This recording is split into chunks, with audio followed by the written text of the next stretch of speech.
श्री दुर्गाष्टोत्तरशतनामि स्तोत्रम्। ईश्वरुवाच शतनामि प्रवक्ष्यामि शृणुष्व कमलानने।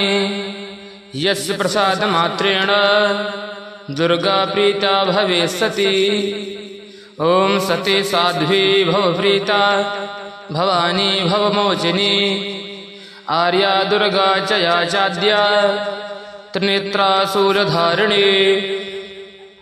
पिनाकधारिणी चित्रा चण्डघण्टा महातपः। मनोबुद्धिरहङ्कारा चित्तरूपा चिताचितिः। सर्वमन्त्रमयी सत्ता सत्यानन्दस्वरूपिणी। अनन्ता भावनी भाव्या भव्या भव्या सदा गतिः। शाम्भवी देवमाता च चित्ना रत्नप्रिया सदा। सर्वविद्या दक्षकन्या दक्षयज्ञविनाशिनी। अपरडानेकवरडा च पाटला पाटलावती। पट्टाम्बरभरीधाना कलमञ्जरी रञ्जनी। अमयी विक्रमा क्रूरा सुन्दरी सुरसुन्दरी। मनदुर्गा च मातङ्गी मनङ्गमुनिपूजिता। ब्राह्मी माहेश्वरी चन्द्री कौमारी वैष्णवी तथा। चामुण्डा चैव वाराही लक्ष्मीश्च पुरुषाकृतिः। विमलोत्कर्षिणी ज्ञाना क्रिया नित्या च बुद्धिदा।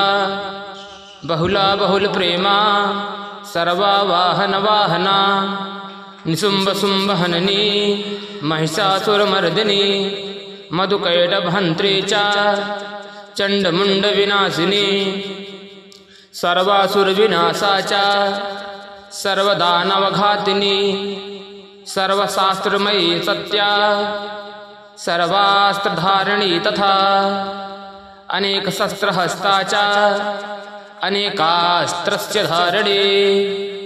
कुमारी चैककन्या च कैशोरी युवती यतिः। अप्रौढा चैव प्रौढा च वृद्धमाता बलप्रदा। महोदरी मुक्तकेशी घोररूपा महाबलः। अग्निज्वाला रौद्रमुखी कालरात्रि तपस्विनी। नाराजडी भद्रकाली विष्णुमाया जलोदरी। शिवदूतिकराली च अनन्ता परमेश्वरी। कात्यायनी च सावित्री प्रत्यक्षा ब्रह्मवादिनी। या इदं पठे नित्यं दुर्गानाम शताष्टकं। नासाध्यं विद्यते देवी त्रिषु लोकेषु पार्वती। धनं धान्यं सुतं जायां हयं हस्तिनमेव च। चतुर्वर्गं तथा चान्ते लभेन मुक्तिं च शाश्वतीम्। कुमारीं पूजयित्वा तु ध्यात्वा देवी सुरेश्वरीं।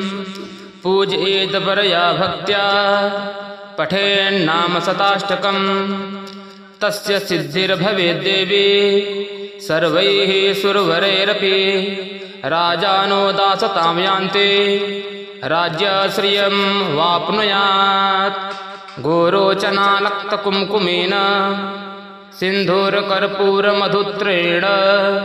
विलिख्ययन्त्रं विधिना विदिव्यो भवेत् सदा धारयते पुरारी।